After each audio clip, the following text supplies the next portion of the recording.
You're listening to 515, the Ultraman podcast, the show that invites you into the lives of people who make up the Ultra family. Here's your host for these conversations, co-race director of Ultraman Canada, Larry Ryan. Thanks, MJ. Today's episode is a 2021 UMC race recap as told by the athletes. There are some great stories and great race tips that I can't wait to share with you. And Steve King's Stories features 3 Ohana members. Welcome to Season 2 of the podcast. This season will focus on the athletes coming to Ultraman Canada in 2022, and I already have a number of fascinating Ohana members lined up to share their stories with you as well. So as always, I remind you to subscribe so you don't miss an episode. This episode will be great for those of you planning to race an ultra event, as I speak to each of the participants about how their races went, the ups, the downs, the things that you can learn from their experiences. We had a small field of athletes this year, but we had a big race feel. Brad and I wanted to make sure that the athletes were taken care of just as well as a regular fielded race. We didn't cut corners to save a few bucks, and all of the athletes and crews were super appreciative of that. The race was a great success this year. That was in no small part to the excellent athletes who showed up and acted like Ultraman athletes, exuding aloha, ohana, and kokua. The crews they brought were fantastic as well. Ohana was omnipresent all 3 days. And of course, we had great help from our volunteers. Lee and Charlotte, John and Kelly, Greg and Cassie, you people are all great. Also, big thanks to our new friend who came out, Ian. I want to make a special shout out to my girlfriend, Ashley, who didn't stop working for 6 days and also kept me organized throughout the event. Thank you for being there with me. Of course, Brad and Sig and the boys were fantastic hosts for the city of Penticton. And Steve King, who makes the event an 11 out of 10. With that out of the way, let me tell you about today's show. In the second half of the show, we will speak to each of the athletes post-race to find out about their experiences. But up first, you will get to hear from each of them as they check in to tell you about how they think it will go. Let's get started. All right, I'm here with JD Tremblay, and he was the first one to show up for our check-in, and we're very happy to have him here in Penticton for the 2021 race. JD, how long have you been around the Okanagan now to kind of settle in and acclimatize? A few days. We came in, a few days ago, 2-3 days ago. So, yeah. And have you been here before? No, I've never been here in Okanagan Valley. So it was a nice wine tour, but we did it by car many times. And so have you had a chance to get out and ride the bike? And have you seen any of the course yet or driven the course? Yeah, we drove the course a few times. I drove it with Wayne, our kayaker. I did not do the swim yet, but and then we biked with John, which is in the team. And we biked to a Soyuz, and back up that giant mountain right after. That's it. Yeah. So anyway, I know what it looks like and I know what it feels like. So it's it was a nice challenge. Yep. So now that you've seen a little bit of the course and you know what the weather's going to be like out here, what are your expectations for the race? Are you looking to do a certain time, or are you looking to finish? What did you come into this for? I think the goal is to feel what it's like to do an Ultraman and enjoy the time. And I'm really blessed with the team and the event. So it's really great right now. So yeah. And how's the body holding up right now? Well, it's putting a lot of bandages everywhere. I'm actually happy about that KT tape exists. I'm just putting it all over, and we'll see in race day. So yeah, you're gonna be like one of those cars that's all Bondo and duct tape. Exactly, right? So when you race, it's KT tape, and when you do everything else, it's duct tape. So yeah, for sure. All right. Well, thanks for checking in with us, and good luck in the race. All right. Thank you.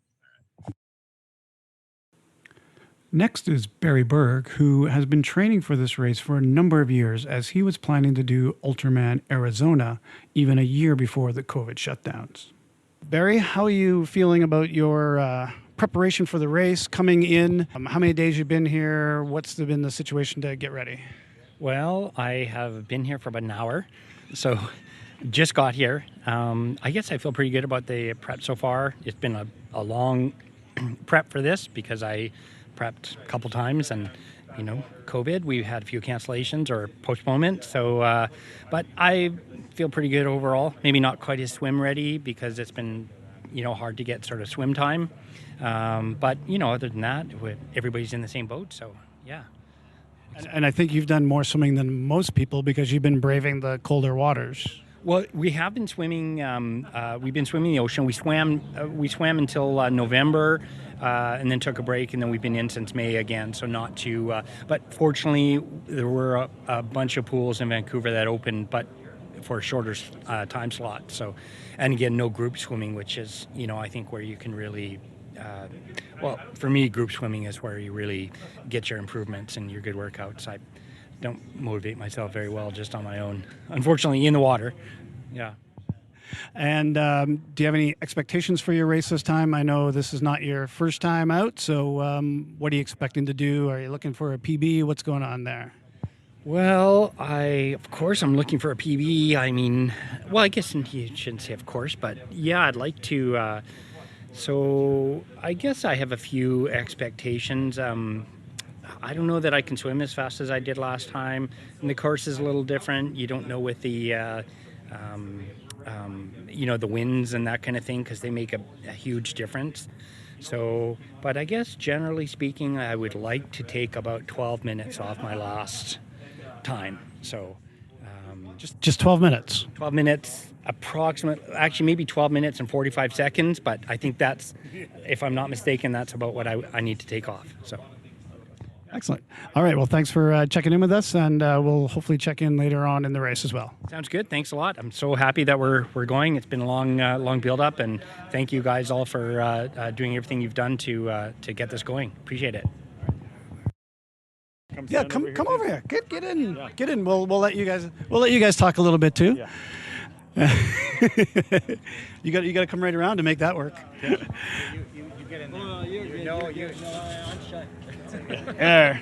Oh, it's like live. Yeah, it's live on tape. Yeah, no, we're recording. So now we're checking in with Chad Bentley, or AKA Rad Chad. Chad, you've got a couple people here with you. You want to introduce your crew first of all? Well, I have with me right now, I have Mary Jo's cousin, Dave Ogren. He flew in from Manitoba this morning to come out here and witness Ultraman. And maybe he'll get the itch to do it someday. We'll see what happens. Okay. And then I've got the one and only Matty Hill here. And we're missing Rick Ellery. He's my crew chief, actually. Right. So. And so you've been out here for a while now because you live here in Penticton. You're back and forth from North Van to Penticton. But what's it been like training out here with the smoke and things like that? How's it been for you? To be honest with you, I've been in North Van during the... I came up here at the tail end of the heat wave, so that was good to get a little heat training in. Other than that, I've been down on the coast, so it's been clear. So I haven't had to battle the smoke. But this isn't bad right now. 2017 was way worse. So, yeah. So hopefully it stays like this. And obviously you're one of our veteran Ultraman people here. So you've been through this before. You know what to expect. You know what times you've pulled off in the past. So where are we going this year? What are we looking for? Are we going to PB a swim? Are we going to do a day one record? What are we looking at? I don't think there'll be any PBs in the swim, considering it was 45-minute slots at the pool. So I spent a lot of time doing that until the lake was warm enough. I think my longest swim was 6,500 meters. But I stay consistent with the swim, and I'm hoping that, swimming nonstop since 2006, muscle memory's there. Exactly. And I think my biking's a little bit behind. I thought my running's, I think the run training has been probably the best I've had so far. Sadly, I got a little bit of a foot injury right now, so hopefully that'll calm down by Sunday. So, hey, it's an adventure race. Take it as it comes. Absolutely. All right. Well, I know you're also going to have some other family around. Do you want to do a quick shout out to the family, the kids? Yeah, shout out to Mary Jo. We'll see you and Bertie and Juju up here tomorrow night. And I'll just give you a shout out right now. Thanks for holding down the fort while I train and allowing me to do this stuff. Because really, I'm just not sane unless I'm training for something. Life just doesn't seem to be as good. So anyway, thank you, sweets. Excellent. All right. Well, hopefully we'll be checking in with you more during the race and definitely post-race as well. Yeah. Thanks, Larry. Looking forward to it. All right. Thanks, guys. Awesome. Thank you. Thanks, Larry. Awesome. All right, so now we're checking in with Eric, who's just come through the athlete check-in with his crew, and we're happy to have you here. How long have you been in town? Have you had a chance to go over any of the course yet? What's going on for your race preparations? Well, I've been in town for about like 20 minutes, just enough time to come here and then park and get here. I've not gone through the race course yet. I've checked it on Google, and I've raced it a little bit into different events that like goes around here. But yeah. Knowing that you've gone through this a little bit before, what are kind of your expectations for the race? Are you looking to do certain times on certain days? Are you looking to be a finisher under 12 hours? What are you coming into the race with? Well, my expectation would be that it would have been really hot. I want it to be very hot because if it's hot for me, it's hot for everybody. But it seems to be going to be decent around 30 to 40, like 35, and maybe a bit of wind as I can see. My expectation is like maybe to kill it a little bit more on the bike, as like it's going to be the longest leg, and on the run to try to survive. The swim, as everybody, like you cannot go to the pool too often, too big length, so it's going to be what's going to be. I'm sure Barry is going to be very good. I did like 2 hours something. Me, I'm probably going to be 3 hours 50, 3 hours 30, something like that. So, yeah.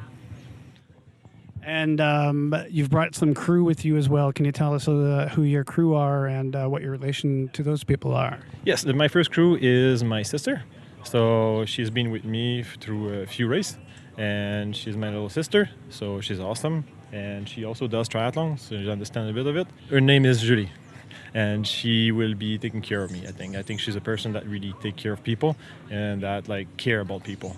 And I got my friend Yao. Yao is with me too. He's a good cyclist. So hopefully like he can push me a little bit, tell me to go faster when I go slow, as I can keep the pace up. He has been with me. It's going to be his first race. So with me. And yeah, looking forward. Excellent. Well, thanks for checking in with us, and we'll try and check in a little bit more during the race or post-race and see how we did. Thank you very much. So now we're checking in with John. He's here with a big crew. Tell us who you brought. Tell us who you brought to the race. Sure. So big crew. We've been up in Penticton for a few days here. I've got my son Jacob, my daughter Emily, my other son Adam. They're dying to say something, but I'm not going to let them. My wife, my mom, and then a couple of full other families coming up who are helping to crew as well. So there's about 14 of us up here. That's incredible. That's awesome. You're going to have the best squad out there, for sure. But the other thing about this is obviously all the other crews will be cheering for you anyway, too. So it's going to be having a giant family out there on the race course. So you've been up here for a little bit. How much of the course have you had a chance to go over, and what's been your experience? Yeah, so I actually came up about a month ago with one of my fellow crew members, and we biked most of the course. We just didn't do the out and back up to Allison Lake from Princeton. But we've biked the entire course. We've obviously swum in the lake here. The run, we'll see what that looks like when we get there. But I've actually done a lot of biking up in the area and just love biking up in these roads here. So yeah, it's a beautiful area here, beautiful area. So do you have any kind of expectations on your day 1, day 2, day 3? Is there any goal in mind that you have? What are you aiming for? I've got a few personal goals that I'll keep to myself on the bike specifically. But, get hopefully swim around 3 hours would be the goal. The bike is going to be the bike. Pretty pumped about both bike days, and completely terrified about the run. Well, I think we heard about that in the previous episode of the podcast. Yeah. Did you listen to that already? Yeah, I listened to the podcast now. I will say the 6-hour marathon had some pretty major gut issues on that, so that would not be the norm, and hopefully that will not be the case. But yeah, I'm kind of excited about the first marathon, and a little concerned about the second one. Excellent. Well, thanks for checking in with us, and we'll do this again hopefully throughout the race and definitely post-race. Awesome, thank you, and thanks. I just do want to say, so cool that you guys are putting on the race. Awesome. I think this is a small field, but it's very cool to be here. So. Great. Thanks. I appreciate that too. All right. Okay, so we're here now with our last check-in of the day. This is Shane. Shane, I know that you've had an opportunity to come out and do this course before at the 520. So what are you expecting with your race this time? Are there certain goals that you're looking to achieve over last time? This time, I think it's mostly just a solid finish. You have good days. I'm coming back from surgery since February on my pec, so I'm just hoping to hold it all together and just enjoy the 3 days. And so if you had that surgery, how are you feeling about your swim? Obviously could have got some more swimming in, but pretty good. We swam a couple long swims at Sicamous there, so gave it a good test. So did 5K, felt good. No pain, so I think we'll hold on to it. Awesome. Yeah, so you have been up in the Okanagan for a little bit now to getting some training in. You were over in Sicamous. You have family over there, is it? Yeah, my in-laws have a place there, so I spent 4 or 5 days there doing some training and getting used to the heat and some climbs. It's pretty flat at Wainwright, so it's nice to get some hills. Who do you have coming out with you this time around? Who's on your crew? Who do you have? Any other supporters coming out? Yeah, my crew will be similar to last time. My wife will be my main crew, just like last time. And my 2 girls, the first time, were able to crew the whole time. And this year, my one daughter, Jada, will be coming out on Sunday. And then I got lucky and I got a swim escort thanks to you guys and Nick Hopewell. And so he's going to come out, do the swim escort and stay around for the bike, sounds like. So it'll be good. Excellent. Is there anything about the conditions out here currently? You know, we've had some forest fires or some smoke. Is there anything that concerns you about the conditions that maybe you're not prepared for? Or do you feel like you're prepared for anything that the course might throw at you? I think, well, right now it's pretty nice here. It was a lot smokier in Sicamous the 4 or 5 days, so I got used to that. Even in Alberta, we were having quite a bit more smoke actually than here. So I think that's good. The temperature looks good for me. I don't want it too much higher. So I think the conditions should be pretty good for racing. Excellent. Okay. Well, hopefully we can catch up again throughout the race and definitely post-race and see how you did. Sounds great. So that covers our 6 solo entries into the race this year. At this time, I think I'll just throw it back to MJ, Chad's wife. And now, here's another Steve King story.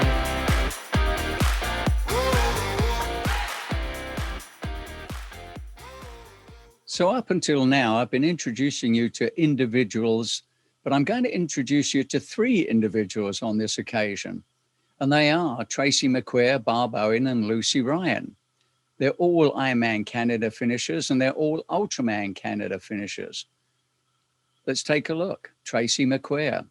Don't forget, Tracy won Ultraman Canada in 2010 and came 5th overall that year with a 26:08:24 clocking and set what was the record for the swim then in the women's division at 2:39:06.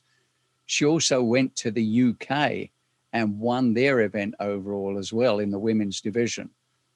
She went to Hawaii in 2012 and came 4th in the women's division at 28:19:31.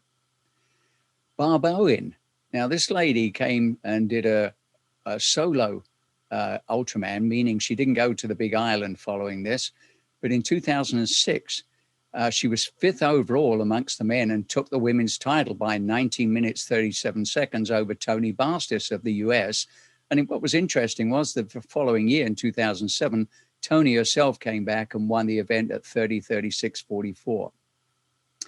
Lucy raced for the first time at the Ultraman distance in 2010. She was 18th overall then, did a 31:06:43, came back in 2013 and got 3rd place in the women's division with a very similar time. Now, she's also raced at major ultra running events like the Badwater 135 and did the same thing in Brazil. She has crewed at events like the Epic 5. She was, in fact, along with Mark Nafin in 2019, they both attempted to do back-to-back Ultraman races, in other words, 1 week apart. Neither of them were successful, but it was great to see they gave it a shot and got close to their goals. All 3 women are from British Columbia.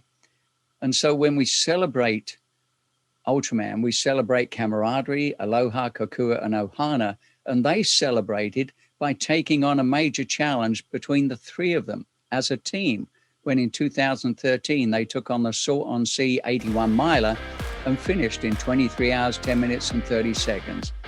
I introduce you to Tracy McQuare, Barb Owen, and Lucy Ryan.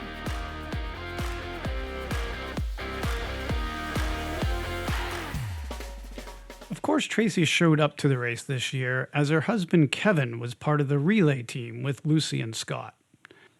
It was great catching up with her again and getting photos of her pointing to her name on the finish line for not just her finish, but also her record swim. We are super happy with the way our finish line turned out. We believe that it is uniquely Canadian as you ride and run through the Maple Leaf. If you did not see it on our Facebook live shots, I recommend you go onto our Facebook page and check it out. Every competitor's name is listed, as are all of the records and the flags of every country that has participated at Ultraman Canada since 1993. We are proud of our ohana, and we celebrate them at our finish. Lucy was also on the relay team, and yes, her and I share the same last name because we were married once upon a time. It was her racing at Ultraman that provided me with the opportunity to become a part of the ohana as her crew chief. Year after year, we returned to crew for other people. I didn't get a chance to speak with the relay pre-race, but I did interview Scott McDermott and Lucy on the run on day 3. Okay, so we are at the half marathon mark of the day 3 run right now, and I'm standing here with Lucy Ryan and Scott McDermott from the relay team. We just watched their run partner go through, Kevin Wilson. He was looking good. We want to just get a quick, Steve is done. He's going to pack up and move on to the marathon mark. We just want to get a quick update as to how the race went for these 2 athletes in the team. So, Lucy, you were the swimmer in the race. You did the 10K swim, followed by day 1's 145K bike ride. Tell me a little bit about how you did on the swim portion first, and then a little bit about that bike ride. I cannot believe the swim portion. I trained for 1 month. Before that, I didn't swim, open water swim or pool swim for 2 years. And my time was exactly the same as it was last time. Like, what the heck? However, I didn't have fuel on the boat, so I was drinking the lake and some Gatorade and some junky muffins. That was my fuel. What happened there? Why did you choose to take Gatorade and junky muffins for your fuel on the swim? It wasn't so much of a choice as what happened. There was 2 nearly identical fuel bags, and we grabbed the wrong one. So, whatever. I mean, it's part of the race, right? Dealing with the problems of the race is part of the race. Yes, exactly. Right. And then the bike, I suffered on the bike. I just didn't have it in my legs, and I had a flat, which I haven't had in years, and I had to wait for the bathroom. So there was a bit of time in there that I could have saved. But yeah, the hills, the Yellow Lake, I almost walked up it, and I almost burst into tears when I reached the top. And I have never been so close to crying in a race in my whole life. So you had a good time? Not for that portion, not at all. But I was so happy to finish. So it's all about getting it done, right? Especially with 1 month training. Yeah, and we really appreciate that you guys have put this team together to come out and support the solo athletes with having the smaller field this year where we had only the Canadians, and you guys being the Ohana members, recognizing that, hey, let's get out there and support these guys and have a little bit of fun ourselves. So, Scott, you took on day 2, the 275-kilometer bike ride. Tell us a little bit about how the conditions were with the smoke out here and the forest fires, and how it was riding the course on day 2. You know, we called our team 2 vets and a rookie, but we were laughing. We should have called ourselves either low maintenance or unprepared. Because the same as Lucy, you know, when she put it out on social media, hey, I'm thinking about doing a team for Ultraman. I think I was 30 seconds, and I said yes. The post had just gone up, and you know, we really wanted to support the race because it's a fantastic race, and we were so thrilled that it was actually happening. And so the fact that my longest bike ride was 150K prior to, I was like, whatever, I'll suffer through it and it'll be good. And I had selective amnesia. I forgot how hard the course was. It's 10 years ago that I did this course. I've done Kona 3 times, but I had forgotten how hard this course was. But, you know, whatever. I was so excited to be here and to be in supporting of the race and support of the event. And yesterday was a tough ride. We started out pretty easy. We had a cluster fart in the morning. I had been meaning to change my rear tire because it was, you know how the tires are round? Well, mine had a flat spot from lots of mileage and a bunch of nicks and cuts. And I thought, oh, I really should just. So I got a new tire, and I was going to change it out on the weekend. And then I was going to change it on Monday. And then I was going to change it on Wednesday. And then I was going to change it on Thursday and Friday. Well, here we are Saturday morning. Everything was ready, and we had about 25 minutes. I thought, you know, and I talked to Curtis. And so, well, let's just change it. Well, frick, the tire that I got was factory, maybe 5 mils too small. And we broke 3 tire levers trying to get it on the rim. And we eventually just had to give up. It just didn't fit. And so, but then we're minutes from the race start. So we just used my training wheel, which then, of course, mentally I'm in a stress point because my training wheel has no climbing gears. It's an 1125 cassette versus an 1128. So no granny gear. And it's the Shimano, and I'm running SRAM, so I knew it wouldn't shift smoothly, but whatever. I got out of my head and got out on the road. We had a tailwind, a little bit downhill to Osoyoos, felt good. And one of the volunteers just took the tire, had a spare, changed it out for us, and just handed it off. And by the time I got to Osoyoos, we put the other wheel back on. But it felt funny. I felt like something was rubbing. My bike didn't feel fluid. And I got off the bike about 4 or 5 or 6 times. I kept checking things. I couldn't figure out what was wrong. I'm like, it's just in your head. Just stop it. It's the headwind. Just go. And got to the wall, up and over, get up to the cauldron in the backside, and then the heat rises up to 35, and it's hill after hill after hill after hill after hill. And it was tough. Then a big cruiser down Yellow Lake, in through Karamius and out onto the Princeton. Crew was amazing, feeding me and just trying different things and making sure that nutrition was up. You know, you have your preferred nutrition, and then you get to the point where your stomach. You have your muffins and Gatorade. Yeah, then your body's like, I want a chocolate milk. I'm like, all right, let's try that. And so Lucy actually got me a Starbucks chocolate milk mocha thing, and it was just heaven. Because I had a calorie dip where I wasn't paying attention enough, and I dug a hole, and so we had to crawl me back out of that. But then, yeah, headwind uphill to Princeton was pretty tough, and then everything was just hurting. And then out to Headley, and I'm going along, and I can hear this little, and I'm like, something's rubbing, and I couldn't find it no matter how much. Anyway, I got to the turnaround with 30K to go, and I thought, you know what, this is a quiet highway, there's no big hills, I'm just going to disconnect my rear brakes and open them wide open. As soon as I did, my bike felt like I'd released a bungee cord, and I was like, you sucker. But anyway, whatever. So we finished it out and got it done. It was a long ride, 11 and a half hours. Obviously my goal was like 9 something. So, but I should have known better. I don't have the training in my legs. I don't have any long rides this year, but it was fantastic. I loved it. I absolutely loved it.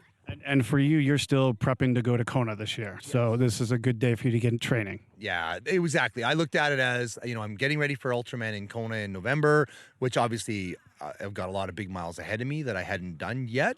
I knew this would be beautiful suffering, as Brad says. But I just wanted to, I love it. It's it was hard, but it's great. And you know, Lucy downplays. She did awesome on day one. She did brilliantly. She was steady, smile on her face. She crushed it. She did a fantastic job on day one. Handled it like That wasn't a smile. And of course you have Curtis here as well. Curtis Flock, one of the previous Ultraman finishers, and you just happen to be in town. Come up to a little closer to the mic here.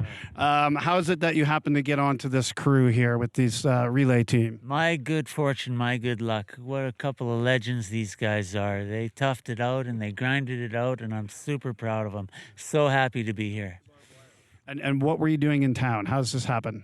Oh, it's a bit of a long story. I don't know how Let's do it. Let's do it in the 1 minute range. Yeah.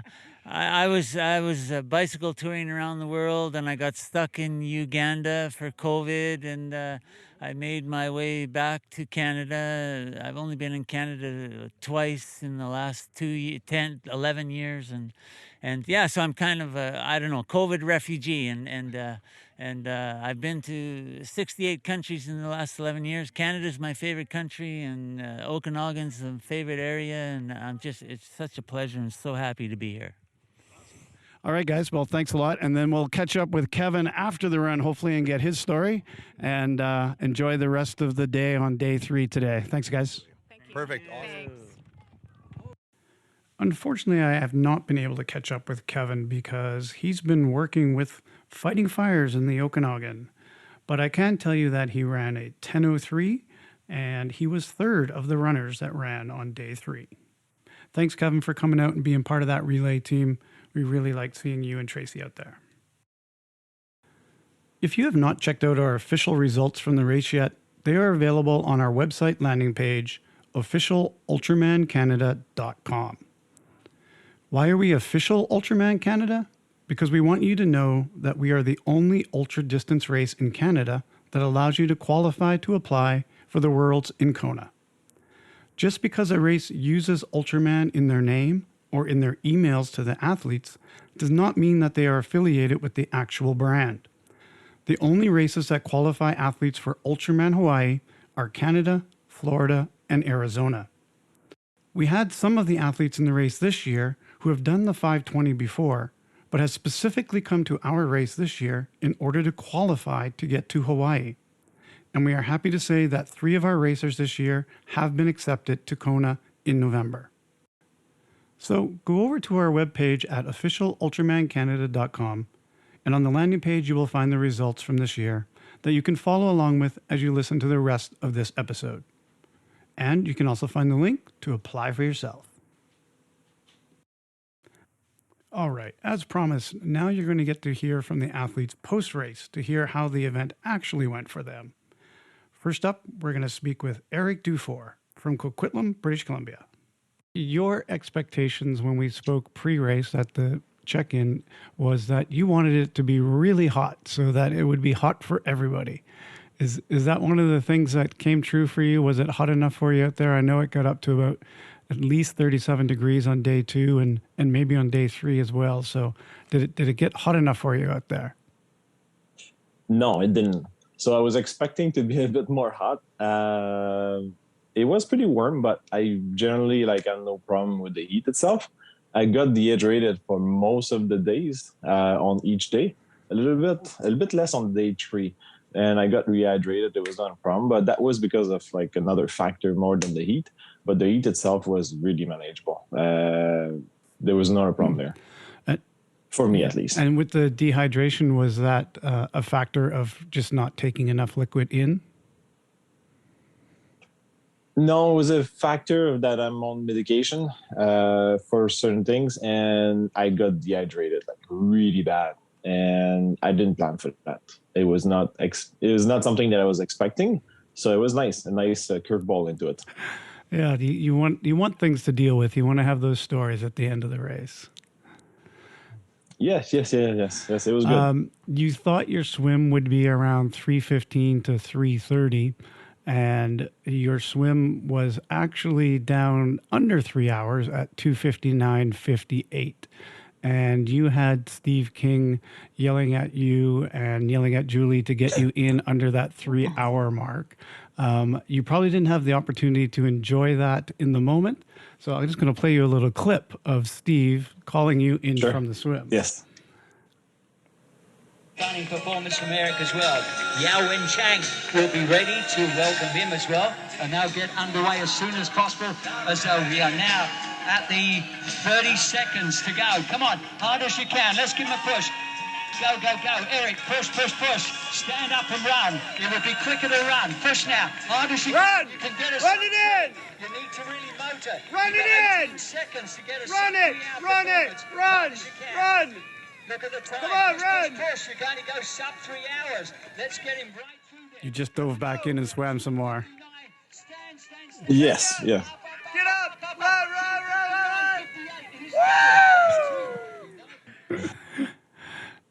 So what was it like for you to have Steve King yell you through the swim and then, follow you around that whole course for the 3 days and just talk about you and talk about Julie and talk about Yao every time you went by him? So on the swim, I'm wearing all the time double cap. And most of the time the cap are over my ears. So as I'm coming, I have no idea that's about 3 hours. And I did not talk with my paddler the whole time. I was just like swimming. I was into a rhythm, and I was expecting, like you say, 3:15 to 3:30. I would have been happy with 3:30. Like this is my swim time. And as I'm coming in, I don't know that I'm under 3 hours. And I see all you guys like jumping around and like everywhere. So I still don't know. Put my glasses up. My goggles up, and then I look at the clock and I understand that you guys are yelling for me to get in faster so that I can get under 3.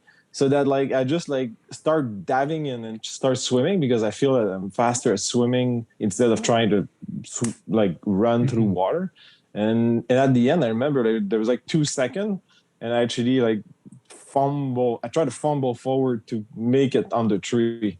And yeah, no, it was pretty nice. Like I didn't expect that. So it was like a nice finish of the swim. And it was nice also to have Steve King's also around the course. He was everywhere. In some places there was nobody, and then he was there and he was talking. And by the time that you get to him, even on the bike when you go fast, it's something that you enjoyed. Like it's something that I enjoyed myself to have, like even if it was a small field, to have him all around. And then also like you can gauge that when his van was passing by, okay, so the last competitor made it in, and then he's not too far behind, I guess. And then like moving forward, like like he's gonna be forward, and then you're looking forward for the next spot where he's gonna be at. And I think that's one of the things that's really great about an Ultraman event is that Steve King does show up at these events, and he knows so much about people, and even the people that just show up randomly around the race. And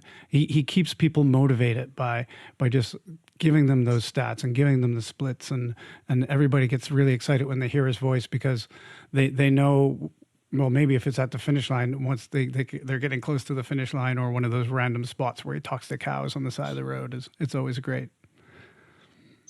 Even like, I don't think so he talks to the cows out of the road. I mean, maybe, but like for me, when I pass by, I still can hear because his voice is pretty distinct, and you can actually hear very well. Even if you pass at like a few kilometers per hour, I can hear that my split. I can hear how far I am from like the next person. He does such a good job that like it's possible. It's good, even when you race, to hear everything. Yeah.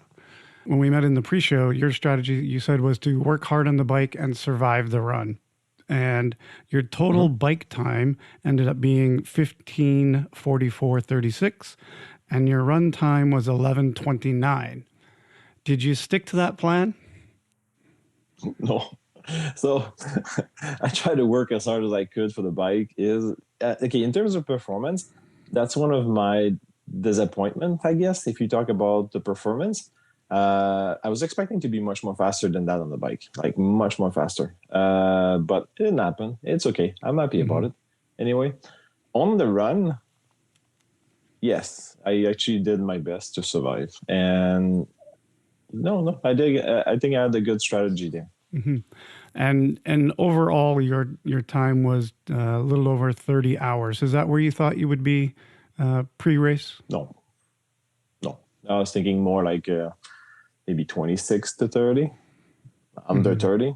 I mean, it's a little bit over, but yes, I was expecting more in terms of performance for myself. And mainly on the bike, you said. So do you have a favorite story from the weekend that you would like to share? Like, so many stories get made and told when we go to Ultraman and we get up in the awards banquet and people tell their stories.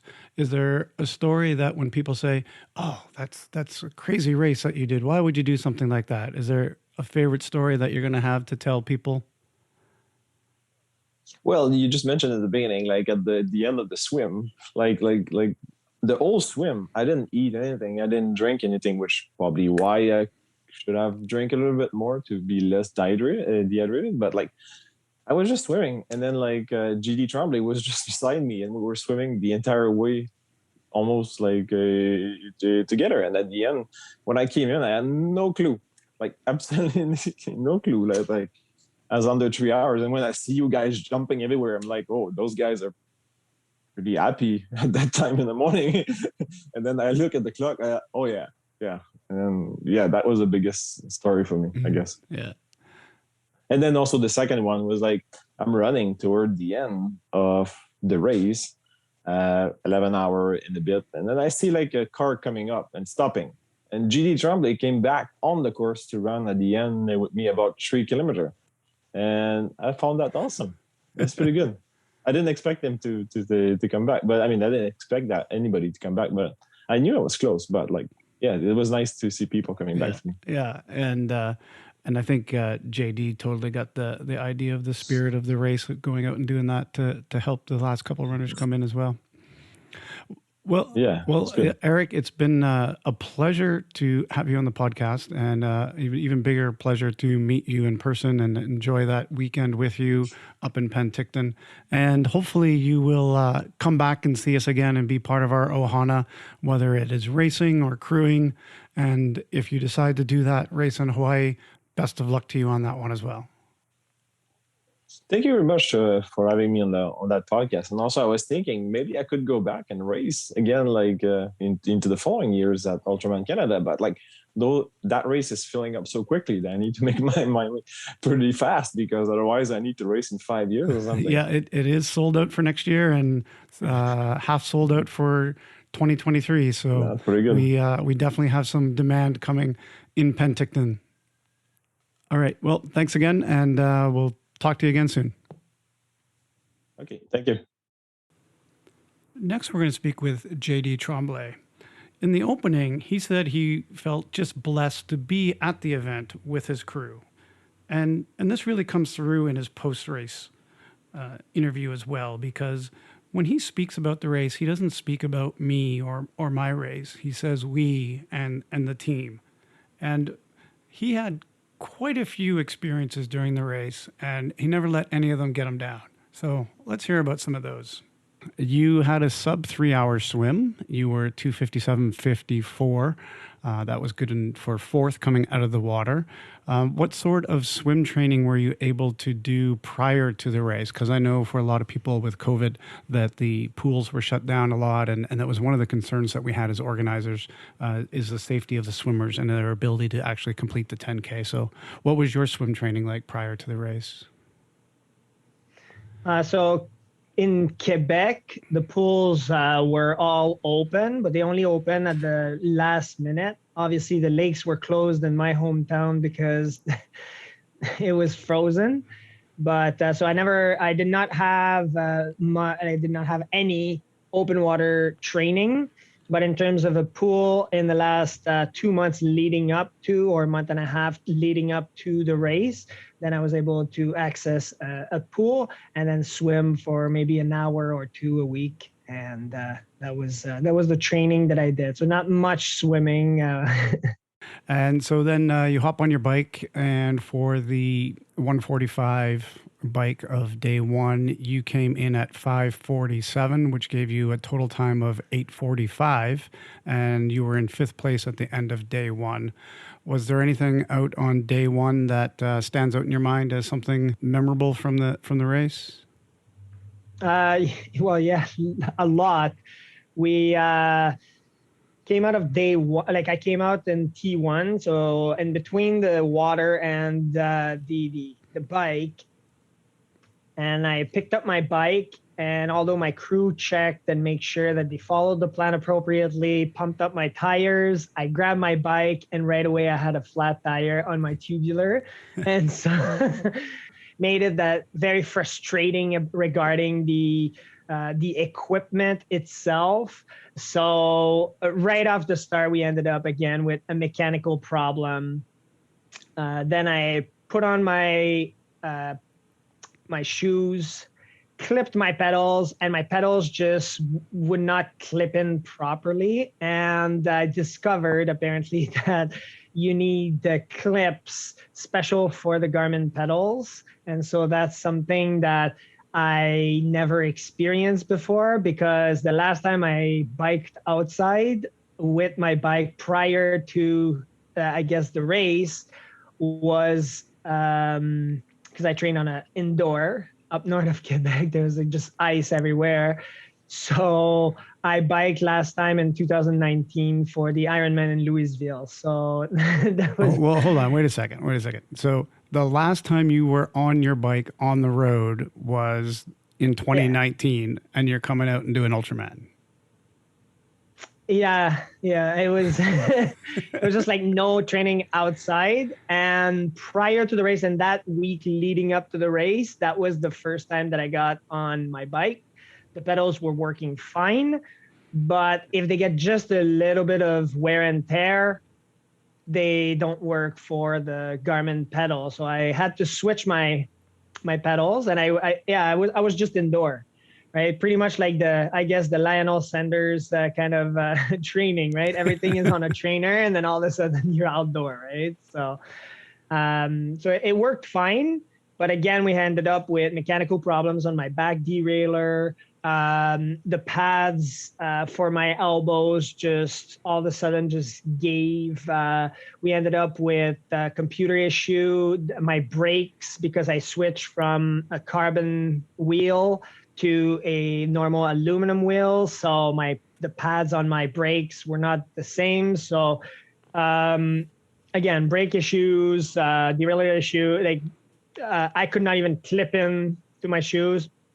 I finished at around 4:30, 5 o'clock ish, give or take. Mm-hmm. And well, I guess by the time you talk to people and things like that, and we had to go from OK Falls all the way back to Bike Barn, and Bike Barn stayed late to help us. They were really, really nice people. Right away, they took us in. We told them we're racing right now. It's the Ultraman. Guy really knowledgeable. He switched my clips and again worked on my bike. It was almost like a brand new bike when I got it. So that was day one for us. So. And so we were very, very pleased with the numbers. And despite all the mechanicals, our team stayed together. And really, it strengthened our bond because we just met. Like, we never met before. That's right. Like, we met at the race. Like, that was the first time I met Heather and John. And really, this experience strengthened our bond. And that set the mood for the second day. And so for the second day, when we got in, really, we just... we were unstoppable. So your crew included Heather Myers, who's going to be doing the race in 2023, and her husband John, and they came out to cruise specifically to learn more about the race. So you gave them a lot of knowledge about I think we went through the whole thing about those things that you should double check with your bike and things like that. And for the other people listening to the podcast, that does happen pretty much every year, where somebody comes in with a new part or they switch something up during the race because of a mechanical, and then the components don't quite line up or fit. So really take some time to think about that stuff before your race. Definitely, for sure. Yeah. And then on day two, you had another great bike ride. Now that you've got this new bike going, you had a few problems with your bike on that one as well. But you did the day in 10:33, which gave you a 16:20 total for the 2 days of biking, and you were in fifth place by the end of that day. You had a little bit of excitement that I was witness to. I was driving behind you as we came back from the out and back in Osoyoos and into Oliver. And we were talking to you as we were just going down the road, and you're like, oh, this has been so great. I'm getting all these green lights. My time's great. And just a second after that, as you were approaching the intersection where the green light was, a truck who had just passed you and knew you were there, I will point out, decided it was going to turn right in front of you. And despite your best efforts to slam on your brakes and skip along the road a little bit off of both tires, you did run into the back of that truck, or the truck ran into you. We'll leave that up to the decision of the camera. And and you did go down, and you had a little bit of a problem there. So can you just tell us what happened with your bike accident in Oliver? Yeah. Well, like you described it, you were there. It turned out in a good way, is that very often, your crew is either far behind or far in front of you, at least a couple of minutes. And it just so happened that you were in the car with Ashley. Ashley was driving, and you got my crew who was like maybe 3 cars behind. And when my front tire collided with the back end of the truck, or the side back end of the truck, I flipped. I rolled. I still have some bruises on my elbows. But again, I talked about how we managed all of these mechanical issues, which again created some form of bond and really reinforced our priorities as a team. And really the priorities as a team in this race is the safety of the racer, Mm-hmm. and to focus on their equipment in order to perform the task. And so when John came in and you came in, you stopped the traffic because we're at a 4-way stoplight. So you're stopping traffic. I'm in the middle of the road just laying down. John is coming in running, and he took care of making sure that I was all right. There wasn't much like first aid because it was just like, really just road rash. And he realized that we needed to tape my handle and make sure that the left brake was working for safety. I needed both brakes to keep going, keep racing. But I could not use the left side of my handlebars. So I had to hold my handlebars in like a weird way. We taped it. Heather came in right away. The guy was long gone, so we didn't really care about him that much. It was just like, Yeah, he was a hit and run. Not a nice guy. Yeah. we'll let God deal with him. So we Heather taped it with some electrical tape to make sure that I'm not getting carbon fiber in my hand. I hopped on my bike and I just yelled because we were at kilometer 76 on my computer. And so I said, all right, we have exactly 200 kilometers left. Let's just go. And I just hopped back on, and it was that was the end of it. So it was difficult, like, leaning in the aero position, but then you can't hold on. It was just really weird. But again, with a bond that is strengthened, and with making sure that we have our priorities set in stone, to understand you need to go with the safety of the rider and focus on the equipment to make sure that the rider completes the task. That worked out perfectly. John executed it really like amazing. And again, I think that just with this information, we can provide it to other riders that want to go in the Ultraman and might go through these things, and what to focus on, really, what are their priorities. So after I got back on the bike, I realized that I fell on my back, and I had all my precision hydration gels in my back pocket and of my jersey, and they all exploded. So I asked my team to. So again, the funny story between my crew and I is that precision hydration gels just saved my life. I mean, they acted as your airbag.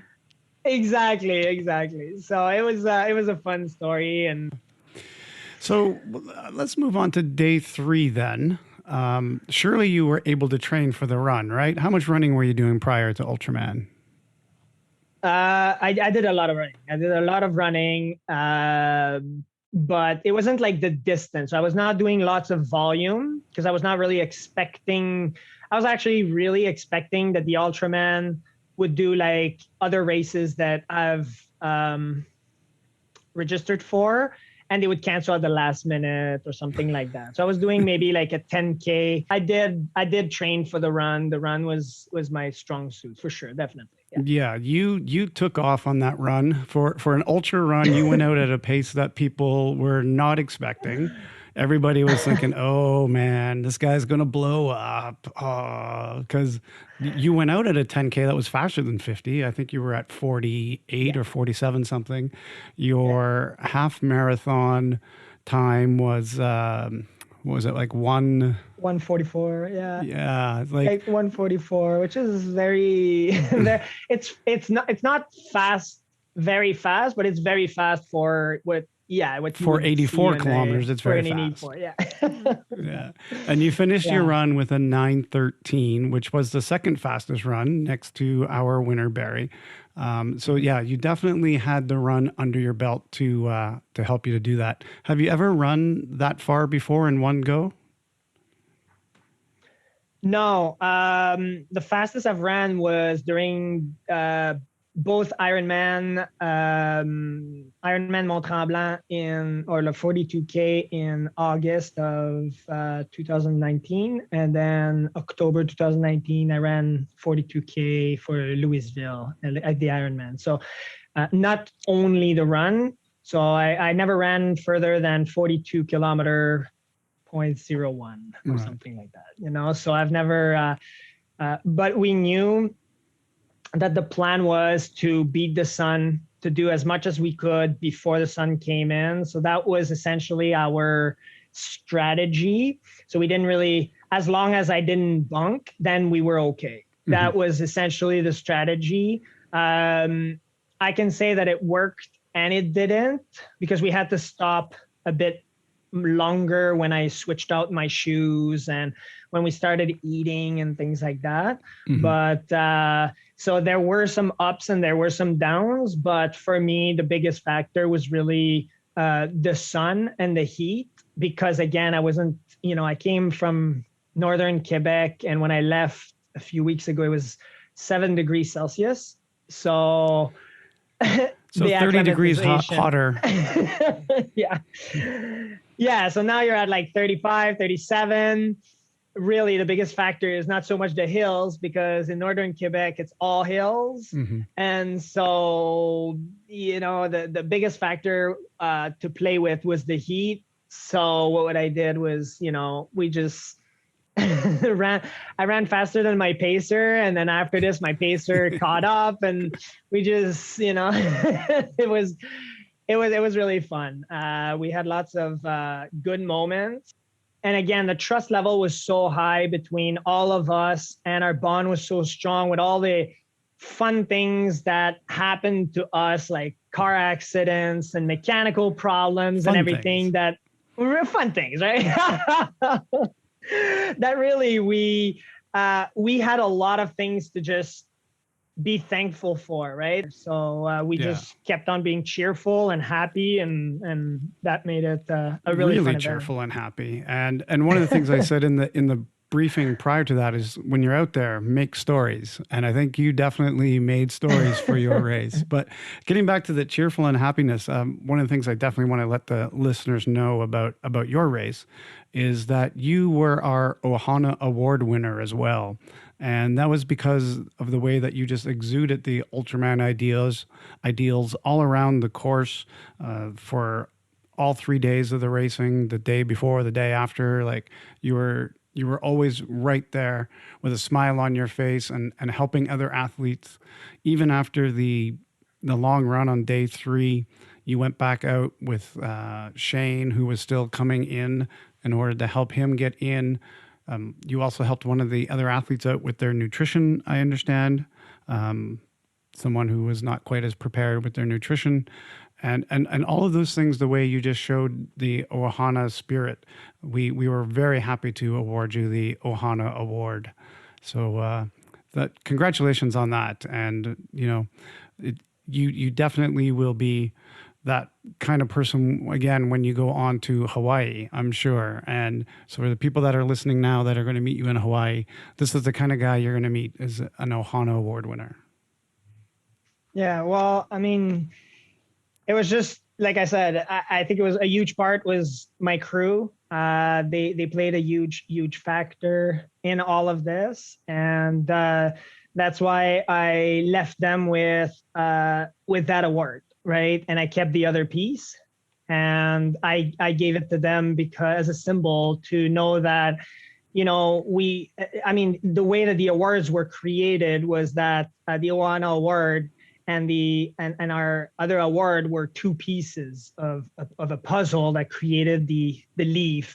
And so we started that journey together as a family in essence. And I left them with the Ohana Award to my crew because at the last minute, they stepped up to the plate and we became family as a result of all of this. And hopefully it inspires Heather and other people to know that you can make a difference in people's lives. That maybe right now you don't feel comfortable doing an Ultraman, but maybe later on, I believe that everybody with the proper training and maybe hopefully the proper crew, you can come out and do an Ultraman and have some fun and some fun stories. I believe that everybody can achieve an Ultraman. We see it with people like Rich Roll, who was not a very fit person, who became a fit person after a few years. You look at people like David Goggins again. So these types of people really show that it is possible and that we can become a family. So really, you guys came in at a really amazing time in a time where people might not have much hope, and you guys provided this sense of unity, this sense of family, and I think it was just really fun to. It was easy to smile at that event. It was a very fun, family-friendly event where people felt at ease. I mean, I didn't really see it as a competition. Almost, it was more like a family event. So. In terms of nutrition, well, I had too much and one person didn't have any. So, I mean, it was just, to me, I was just doing it out of, I mean, especially like I know it works, right? And I mean, it was a great event. It was a great event, and really, I'm very happy to say that. Now I'll share these moments with my son Noah, and we'll go to Hawaii, and we'll share all of these moments. So, yeah, that's great, and it's really a little unfortunate that he wasn't able to share in the Ultraman Canada experience, but you will give him just as great an experience in Hawaii. So, good luck to you in Hawaii. You've been a great ambassador for our race already, by the things that you've done and the way that you put yourself out there and won that Ohana Award. So thank you very much. It's been great meeting you. I look forward to following your career in the future, and good luck in Hawaii. All right. Thanks, Larry. Next, we're going to check in with John Grail again to see how his race went. This is what he had said pre-race. Hopefully swim around 3 hours would be the goal. The bike is going to be the bike. Pretty pumped about both bike days, and completely terrified about the run. So, John, you had a really good swim. You came out of the water at 2:40, which put you in about third place at that time. It did put you in third place at that time. Were you happy with your swim time? Yeah, I was extremely happy with my swim. I have never swum that far. I thought somewhere around the 3 hour mark was going to be where I'd come in. But to come in around the 240 mark, I was thrilled with that. What was your longest swim prior to that?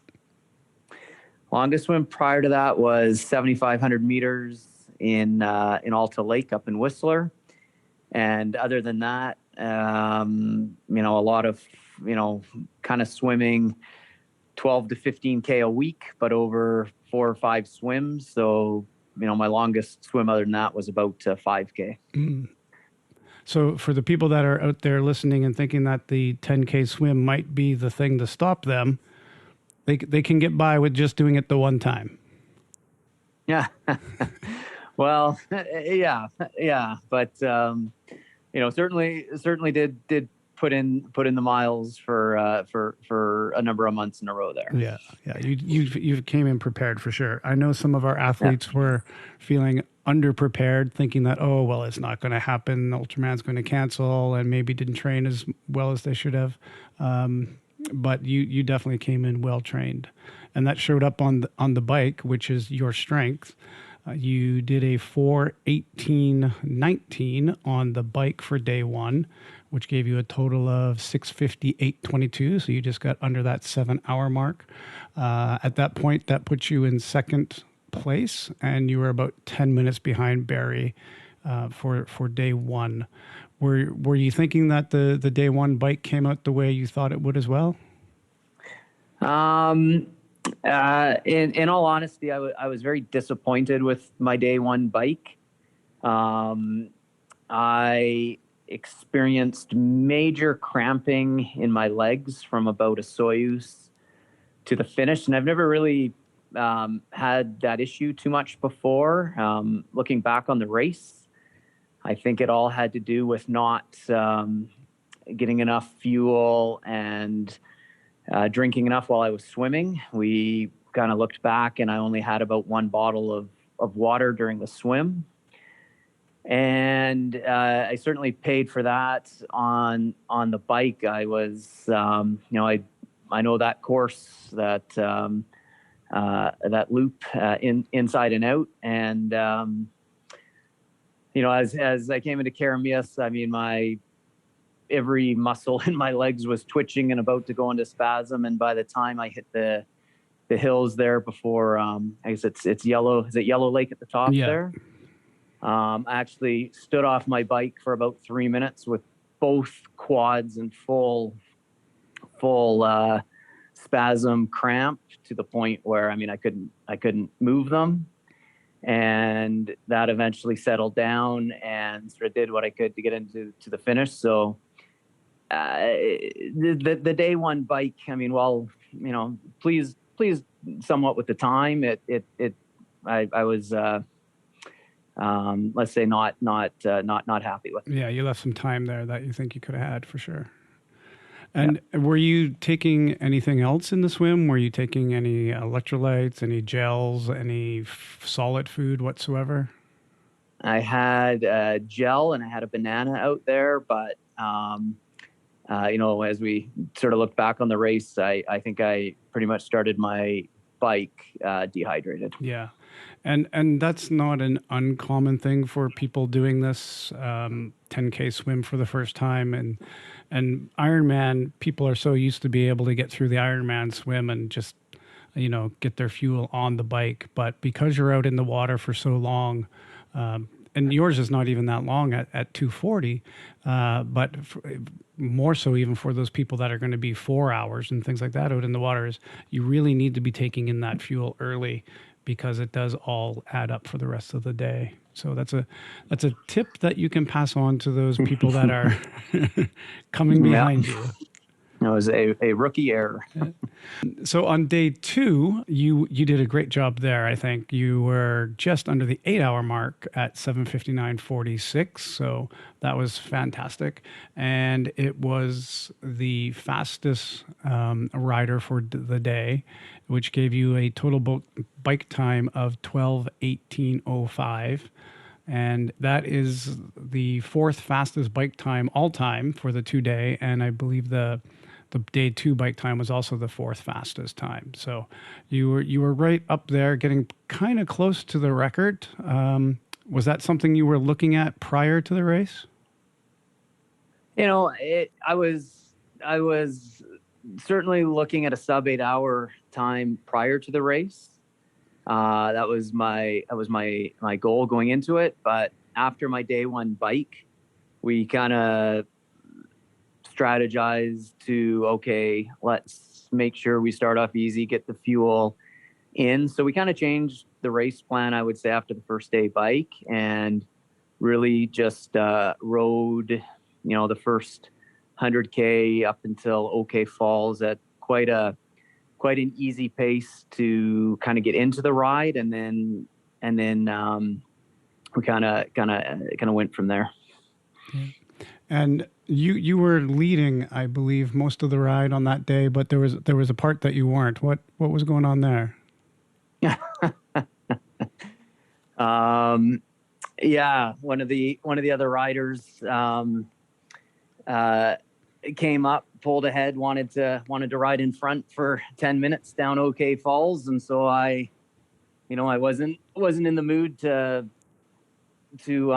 push anything that early on, so just kind of settled in out of the draft zone and just followed along to OK Falls and went past and continued on. Yeah, that's just part of the ohana of the race, It was fun. Yeah. So you ended up at the end of your 2 days with a total time of 14:58:08, which puts you in first place by about 27 minutes over Barry. Obviously, the bike is your strength. You've done the Whistler bike in under sub 5 hours, and you're only one of 5 people who did that on the Whistler Ironman bike course. So we knew that was going to be your strength. Did you feel like that you had perhaps even a little bit more, that if you came back on this bike course and you're saying you had the cramps and things like that, do you feel like you could have gotten a bigger lead? And is this something that you might want to come back in the future and see what you can do on the bike course? Yeah, I mean, as a first timer, I mean, I've never biked 277K, so I didn't know how I was going to feel. And I think the day 2 bike, I would say went pretty much according to plan, and I think there were certainly improvements on the day 1 bike. Yeah. In the preview show, we discussed, Steve and Brad and I, how we figured you would be doing well and perhaps in the lead after the bike day, and that the run might make the difference of the race between you and Barry if that's the way things played out. And that did seem to be the way they played out. For people that have not experienced our run course before, what are your thoughts on the run course as far as the difficulty and just running that distance? Yeah, I mean, I thought the run course was spectacular. The road surface was mostly great. The views you get up through the mountains was fantastic. The hills, as Steve warned us, from for I forget what kilometer, maybe 65 to 75, whatever it is in there, were certainly much worse than I was expecting. No question, but I thought it was just a fantastic run course. Yeah. And you brought a very large contingent of people along with you, including your son, Adam, who went out on the kayak and did part of that run with you. Are there any other people that you want to give some recognition to about helping you out over the weekend? Yeah, I mean, the main 2 support guys I had were phenomenal. I mean, I feel the preparation. I mean, my brother-in-law, Chris Brandt, I mean, he put hours and hours of preparation into kind of my nutrition plan, the timing of the day. I mean, he's an incredible athlete himself. He's an Ironman finisher. He's qualified for the Boston Marathon. He's a sub 3 hour marathon guy. He's fantastic. And, he did a wonderful job with the nutrition plan. Adam Ward, I mean, incredible experience. This is a guy who a few years ago, he's looking to qualify for Kona. He did a 9:35 Ironman in Whistler. was 6th overall, but 4th in his age group. Missed because everybody in front of him took it. Oh. And 3 weeks later, he came to Coeur d'Alene with me because that was the Ironman I was doing. I think it was 2016. And 3 weeks later, he did a 9:38 and qualified. Oh. And then two months later, went and did Kona. So 3 Ironman in about 4 months. I mean, these guys were just are incredible athletes. I mean, amazing experience to have out there with me. So I felt extremely lucky. And then my son, my 13-year-old son, I mean, he was with me from the kayak right through to the end of the run. So a great experience for him as well. Mm-hmm. Yeah, and the crew does play such a vital role in this race. For people that perhaps don't know how important the crew is, I think when you talk to all the athletes in these post-race talks that I've been having, is the athletes are just so happy to have good crew members there to help them out, and experienced crew members are the ones that help people get to the finish line in the fastest time, for sure. So anybody who's listening, the more experienced crew you can bring, the better your race will be, for sure. Yeah. You've got a lot of experience. You've done a ton of biking races and a number of Ironman races. Do you feel like you learned anything new about yourself as an athlete as a result of this race? For sure. I'm actually quite excited to go race an Ironman now because, again, we totally changed my game plan on day 2, and we rode basically 100% to my heart rate. We realized we didn't get the fuel in we needed to on day 1. So day 2 was all about keeping the heart rate at around 140. And it just let me feel, I've never been able to fuel like that on the bike before and get it in and keep it in and just do it all day. And, I think I went through the 180K mark, as Steve King was out there announcing, at about a 5:09 or 5:10 or something like that.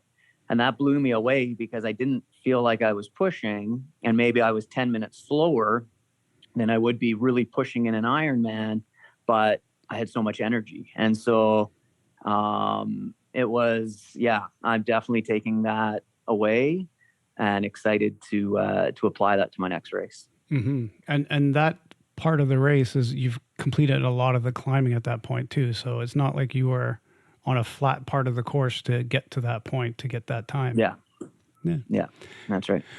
So do you have a favorite story from the weekend that you'd like to share? Something, it doesn't necessarily have to be about your actual race itself, but just a favorite story from the weekend? Well, yeah, I think for me and my team, it was, I was really struggling at about the 70K mark.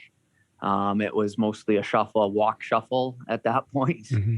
And my wife and sister came out in a car and they said, "Oh, Barry's only like 20 minutes in front of you." And I look at my brother-in-law who's running with me. I'm really?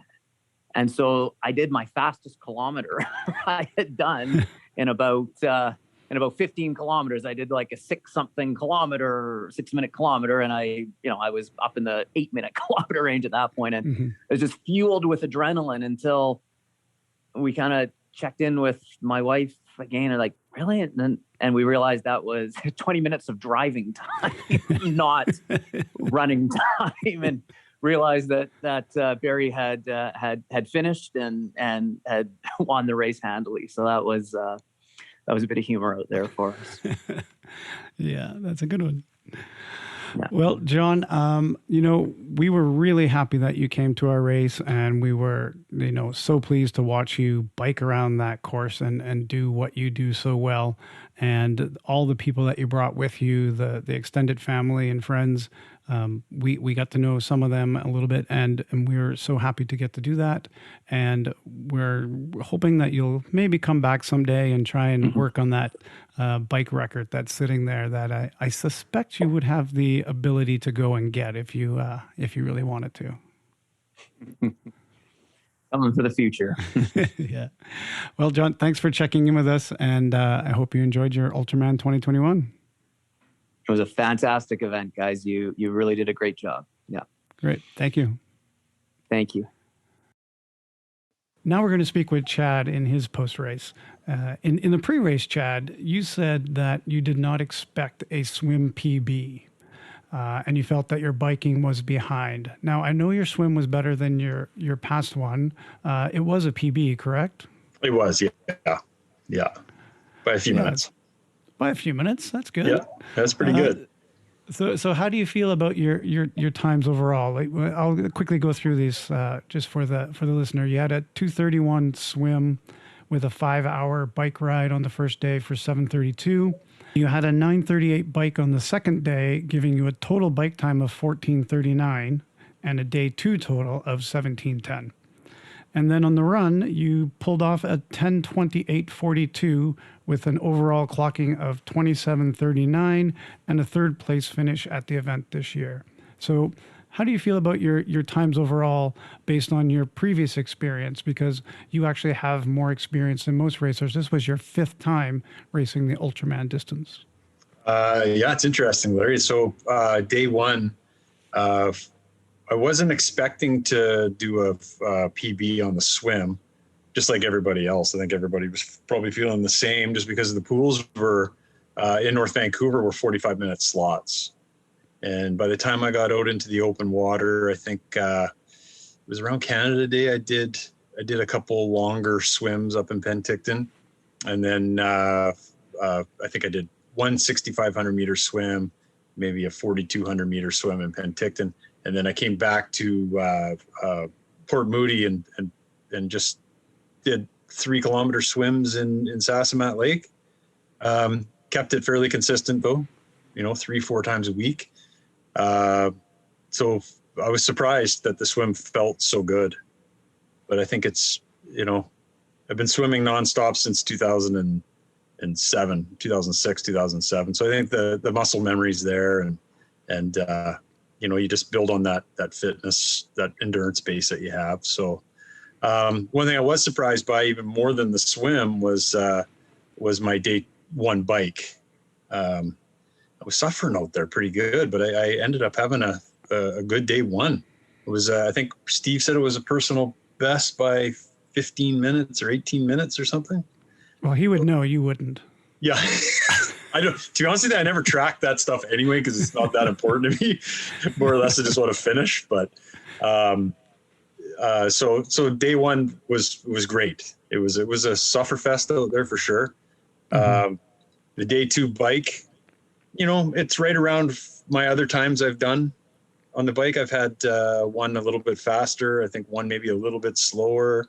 So it's all relatively in there. I stay pretty consistent with my times. And then on the run, I'd actually done more run training this time. And I thought maybe I could pull off a repeat of my 2016 time. I think it was like 9 hours and 39 minutes. I'm not a fast runner anyway, but I suffered out there on the run. Maybe it was because of that day one. It's a little bit fast, and it's got that 18-minute PB when maybe I should have conserved a bit and maybe picked up a little bit more on day 3 run.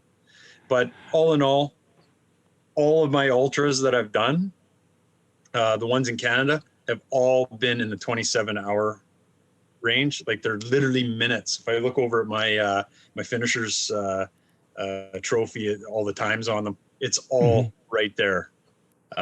So it's pretty funny, actually. So yeah. I'm consistent, if anything. Yeah, well, and you're maintaining that consistency as you go up in age, so that's a good sign. Yeah, it's been 4 years since I did this course, so yeah.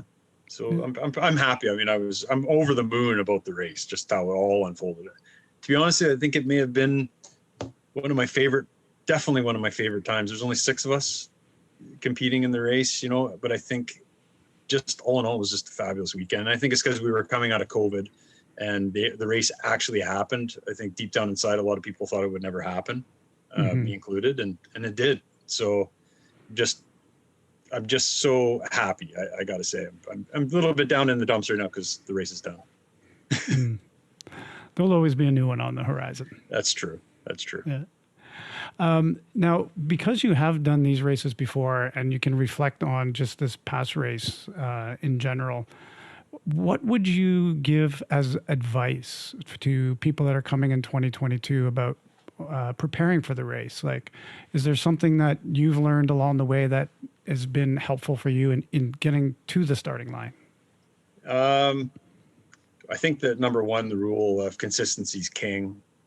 Maybe if it's your first one, you might want to get out and do some really big days on the bike. Like, my first one in 2014, I think I did a couple 9-hour rides prior to going into the event. Mm-hmm. Fast forward to 2021, my longest bike ride was 132 kilometers before going into this one. But I would do a lot of riding during the week. So it all was cumulative, right? So it all totaled the amount of hours you would do. But it just saved me from having to sit on my bike for a 9-hour training ride on my own. Yeah. And if you could give advice to people to plan for our course specifically, is there something on the course where you think that either someone's told you in the past or you've worked it on your own now by going through the course? What is something that they do to better their chances on our course specifically? Well, okay, for the day 2 portion, I would say that the bike race, if you want to call it a race, begins at the wall. You don't want to push it too hard for that first 100K. It's, I did notice maybe that some people rode pretty hard for that first 100K. And then once you hit the wall, then you start to climb. And then you got to go down into Princeton and face all the headwinds. People might have burned themselves out a little bit. So you want to be conservative in that first part of day 2. And obviously I would get out and train on some hills. I would spend some time doing some climbing that people that aren't from BC might come here and realize, wow, there's a lot of climbing on those 2 days. Those prairie people that all they got is a bridge to go over to get their climbs it's in a big effect on them.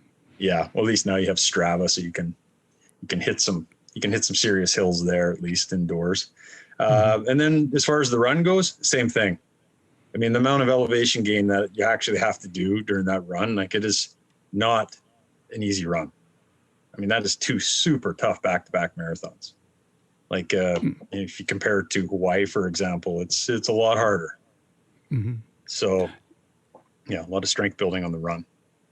Yeah, and that a lot of people have been talking about that, and they're also talking about how hard it is on the downhill at the end of that run. Yeah, it's so tough.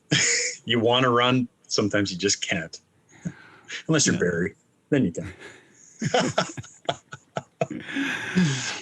I think one of the highlights for me this year at the entire event was at the awards ceremony when your wife Mary Jo surprised you with some birthday cupcakes. Yeah. And you turned 48, so happy birthday. Thank you. And turning 48, are you now gearing up to take a crack at Barry's new 50 to 59 record, maybe? Yeah, sadly, I just don't have the genetics. There's no fast twitch muscle fiber in these legs. No, Barry is that's unbelievable. It really is. So it's safe as far as you're concerned. Yeah, his record's safe. Do you have a favorite story from the weekend that you want to share? I really just, my favorite part of it as the athlete is just, that just getting out there and having that feeling of participating in this long adventure race. But I think my favorite thing was watching my crew gel. It's interesting when you pick the personalities to go on your crew. You want to make sure that, you have somebody that's fairly serious and takes care of business. And then you want to have a little joking going on and that. And this year I just find it really, really gelled. And so that was great to see. And I see that there were some friendships that were formed, like they just met and then there were friendships formed. So it was great. And in our pre-race, you were nudging one of your crew members to possibly do Ultraman. Did any of that nudging get through? Oh, that was to Dave, wasn't it? Yeah. Mary Jo's cousin. Well, he's got first off, he's got to wrap his head around climbing anything more than 300 meters. So he's from Manitoba. He's a very active guy. He could easily pull off an Ironman. He was doing some swims while we were there. So I'm trying to convince him to at least start with that. I'd like to see Maddie get into the Ultraman. Yeah, that would be something to see as well. Yeah, I mean, he's been around it long enough that he should know what he's getting in for. Yeah, for sure. So I know Steve mentioned it to him, so we'll see what happens. Yeah, a little spark. Yeah. Now, you also were a little bit concerned before the race that you had a foot injury. You were like the third athlete out of 6 that had a foot injury prior to the race. How did that hold up for you? And do you have anything new on how that injury is? It was 100%. It was funny. One of my extensors, I thought it was like my 5th metatarsal on my foot. Mm-hmm. And I was concerned that I had a stress fracture, but I've never had problems with stress fractures before. And I just was trying to wrap my head around it because the longest run I did was right at the beginning of July. I did a 50K run. And other than that, I did I think a 2-hour run and maybe a couple 10Ks. So I was like, how could it be a stress fracture? Why would it come on just like that? So I think I just had a tendon, like one of my tendons on the top of my foot, my extensor. Mm-hmm. I think it was just inflamed. It cooled right off by the time the run came along. I mean, I was really worried about it. The weekend prior to going to the race, I was limping. Like, if you could just ask Mary Jo how stressed out I was in a pretty bad mood. Mm-hmm. But something like that always seems to happen to me before going to these.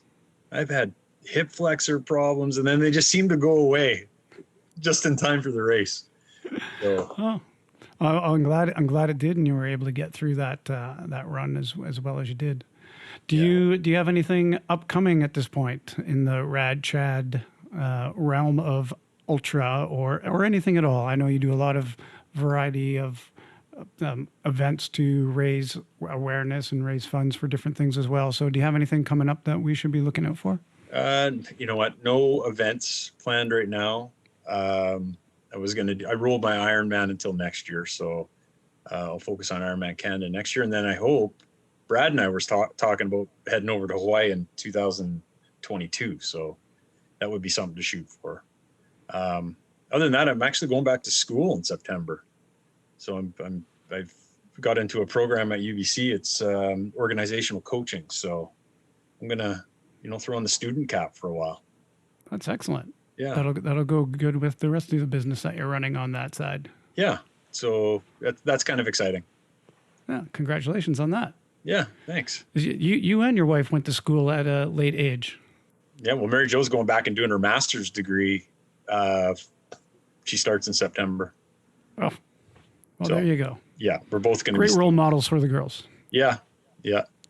So, yeah, hopefully they'll focus on school and don't be bad like your dad. I didn't focus on it when I was younger.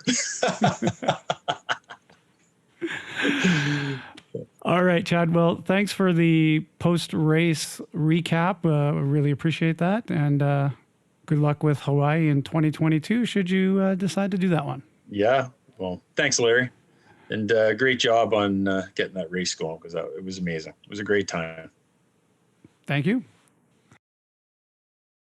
Next up, we're checking in with Shane Mascarin, who is an ultra veteran. He has done the 520 in Canada as well before in 2015, and now he has a second one under his belt, and he will be going to Hawaii as well in November. So we'll get into all those things.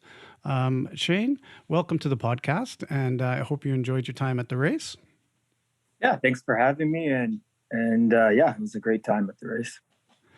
Now, you bettered your previous 10K swim time by almost 30 minutes. Now, considering that you had surgery a few months ago on a torn pec, when was that, in February or? It was the end of February, yeah. Full reattachment of the pec to the arm. So given that you had such a serious injury so close to the race, how did that hold up for you, both in the swim and, well, I guess on all three facets of the race? How did it hold up? Well, really good in the swim. It was really surprising. I think we lots of people say, "Oh, I'm undertrained or wasn't ready for it," but I had only started swimming probably 4 weeks before the event, and I had about 20K of swimming in. So with my longest couple swims being at Sicamous the week of the race. So to be honest, I didn't know what it'd be like after 5K, if my arm would hold up or not. But yeah, stopped at the halfway point, got a time split, and texted my wife, Sarah, to be ready, because I was well ahead of what I had predicted. I had predicted an honest 4.5 hours just from the swim volume and my chest and shoulder not fully recovered yet. So, and you came in at 3:07, so that was considerably faster than what you were expecting. Yeah, it was fantastic swim, and yeah, it was a great moment, just to really nail something that was kind of stressful going in. I know I could suffer through the other events, even if it wasn't going well and lack of training. But to swim, there's really nowhere to go if if you're one-armed. So yeah, it's I know. Like we're watching the Olympics now, and sometimes at Olympics they'll say, "Oh, it's a fast pool or a slower pool," and sometimes world records get broken more often than not. I think we have a fast lake. Like we have a lot of people coming in quick. Yeah, it was. It was probably the perfect day. I didn't seem to have a lot of chop. There obviously is a little bit of a push. The wind was right, and it was good. Yeah, to have a dream swim and be like last soloist out of the water was kind of funny. But I was just happy to be on land. But it must have been. There's a point that it just felt really good. Got into good rhythm, and yeah, I'm thankful it's a fast course. Mm-hmm. And you signed up quite late for the race. You signed up after we put out the call to say that the international people were not going to be able to come, but we were still going to hold the race. And if there was anybody out there who felt like they had the fitness and wanted to come and jump in, to please do so. And you answered that call. I believe it was June 16th when you applied to come to the race. So were you at all concerned about your fitness level? You said earlier that, it might have been a question, but how did you feel going into the race about your fitness level?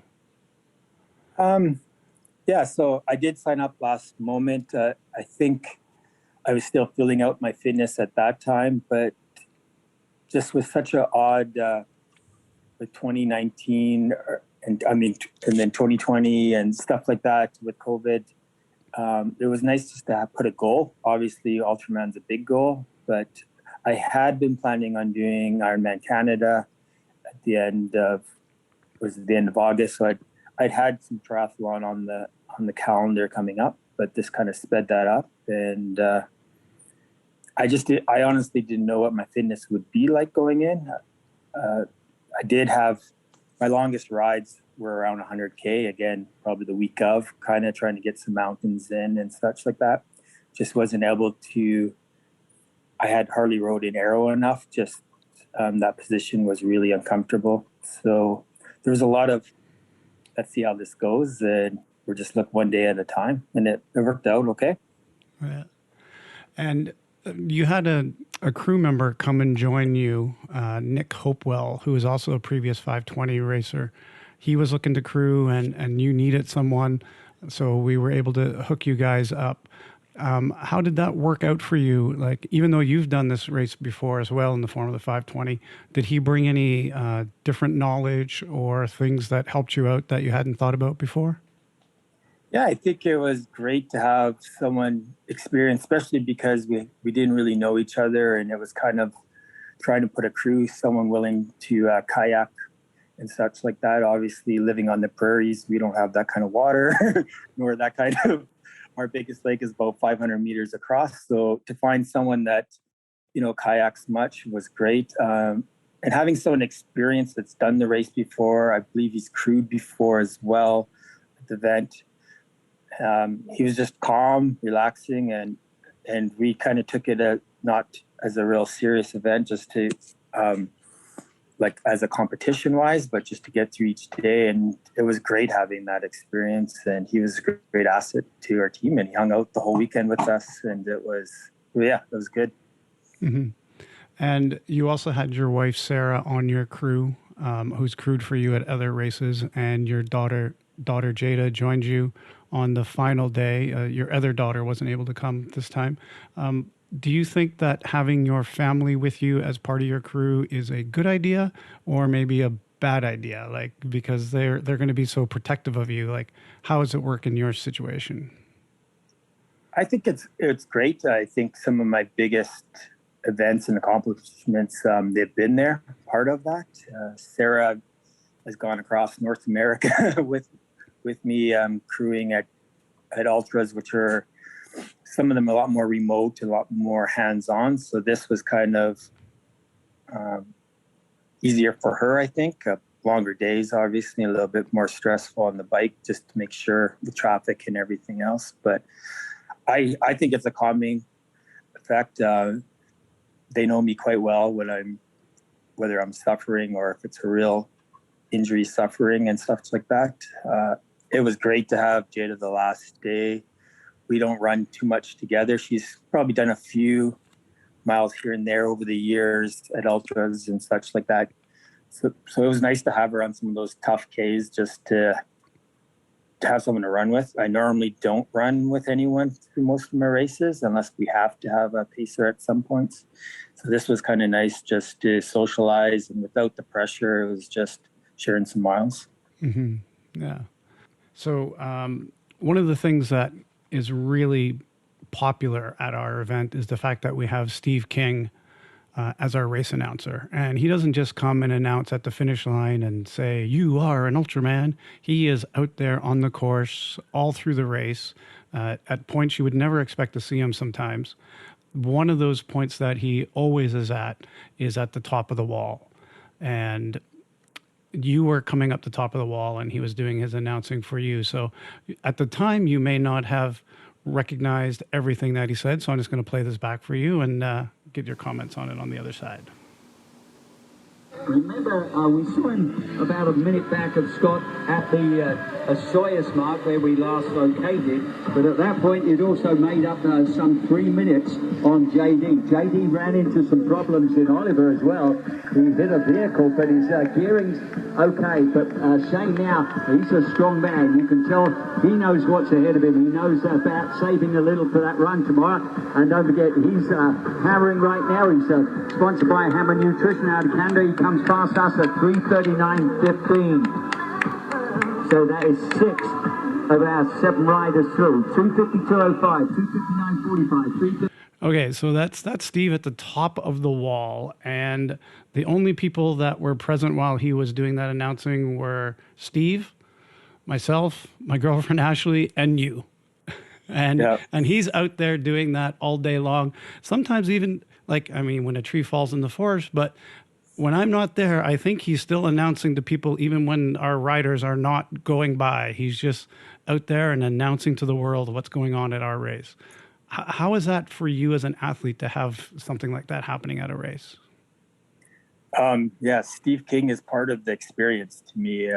It's definitely a one-of-a-kind experience. He makes you feel definitely like a professional or elite coming through these various times. I know the first time I did the race, I was shocked where he was along the course. So this time I kind of knew, and with a fast field and such, he was spread out quite a bit. But he brings in, or he reminds me of triathlon. As soon as I hear that voice, it's you feel great.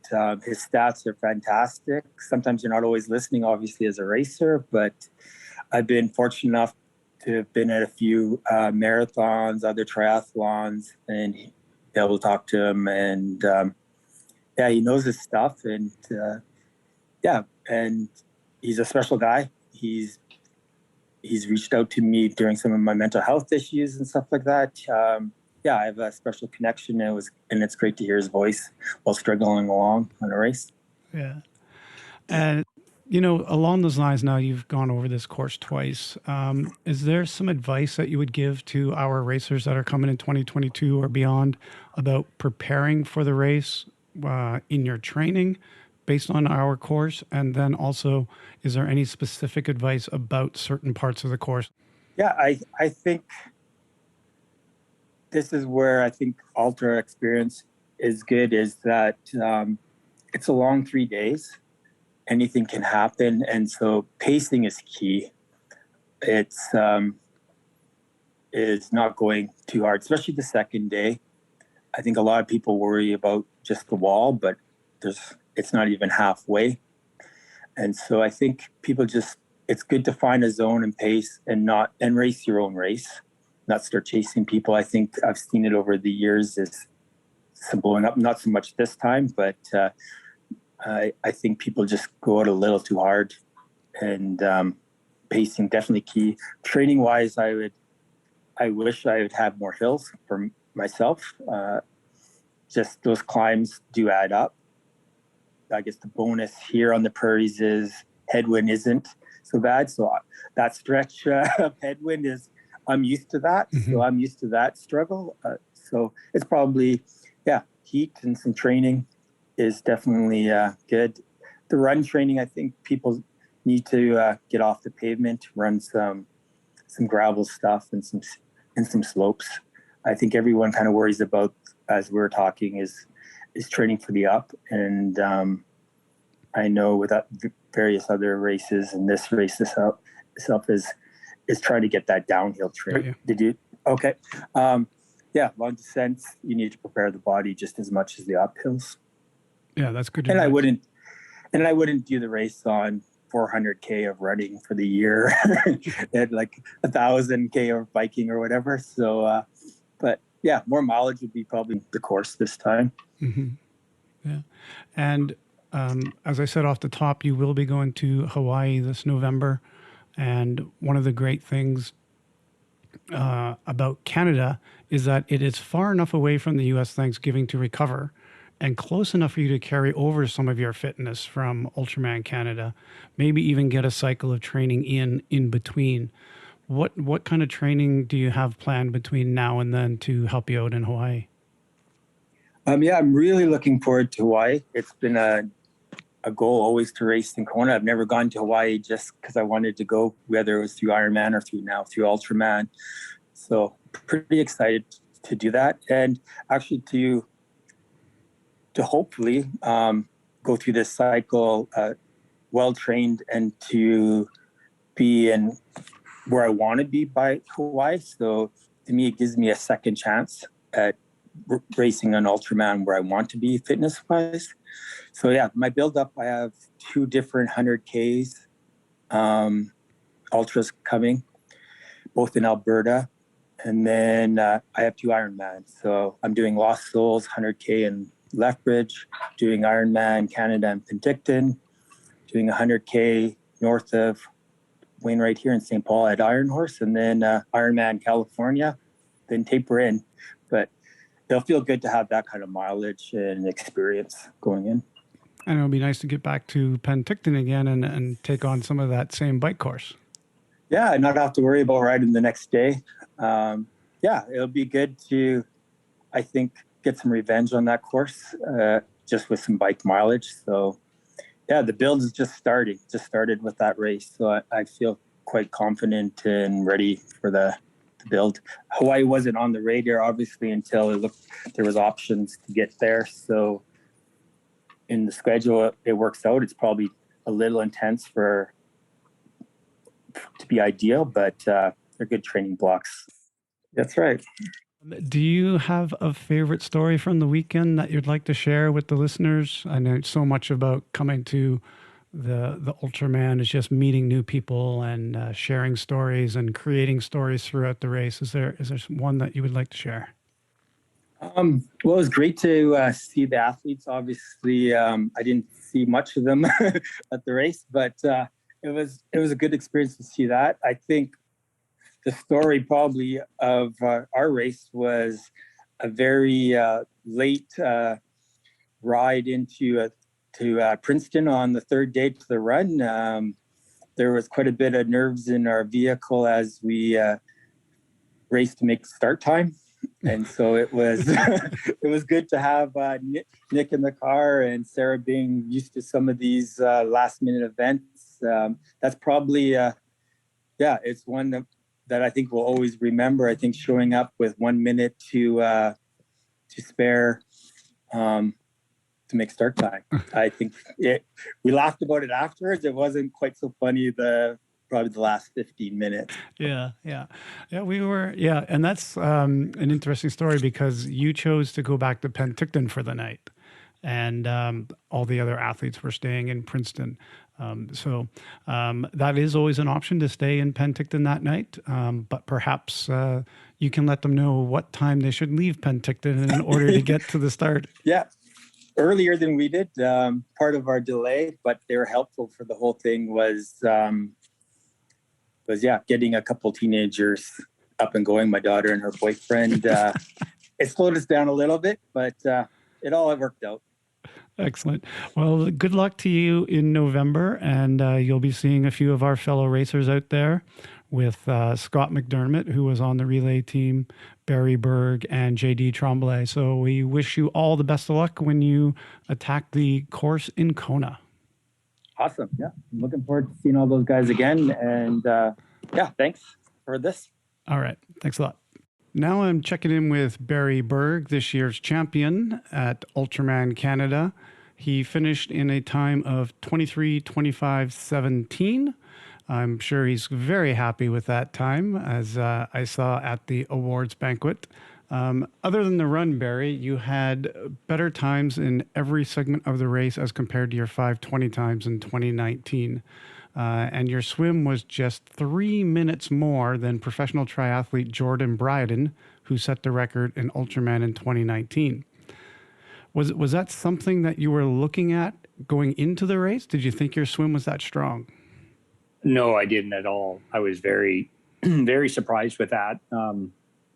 I think actually, if anything, my swim was probably what I was most sort of unsure about, just because I typically swim with a couple masters groups, and so haven't really had any sort of. I mean, I've put in some kilometer swimming, but I haven't really had any sort of consistent group training, which is where you get some good.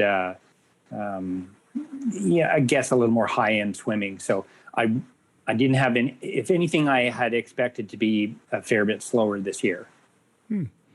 And you said in our pre-race interview at the check-in that you were looking to take 12 minutes and 45 seconds off your previous time. Yes. You bettered that by about 7 or 8 minutes to become our new 50 to 59 age group record holder. So what does that mean to you?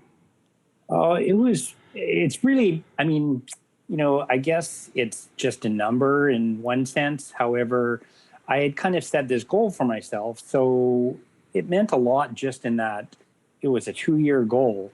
I mean, it wasn't initially meant to be 2 years in the making, but that's what it worked out to be. And so I think just putting that goal out there and sort of being focused on it for 2 years, was very meaningful to me because it was, I mean, it's a hard race. And so, you put a lot of sweat into it, and, to sort of stay focused for that long and to achieve that goal, I was very rewarded by it. So yeah, meant a lot. Yeah. And so you were originally signed up to do the Ultraman in Arizona, and I believe that was the first one postponed due to COVID. And we hadn't postponed ours at that point. So you came over to our race, and then we did end up postponing. So yeah, it's been a couple of years for you to get to this point. And, one of our deciding factors in going ahead with our race this year, even with the small field, was actually knowing that you had been training so long, and we knew that you had the goal to go to Hawaii. So we just felt like even with the small field, we had to go ahead with this race. And for all the racers, because we know that majority of them had been training for a long time.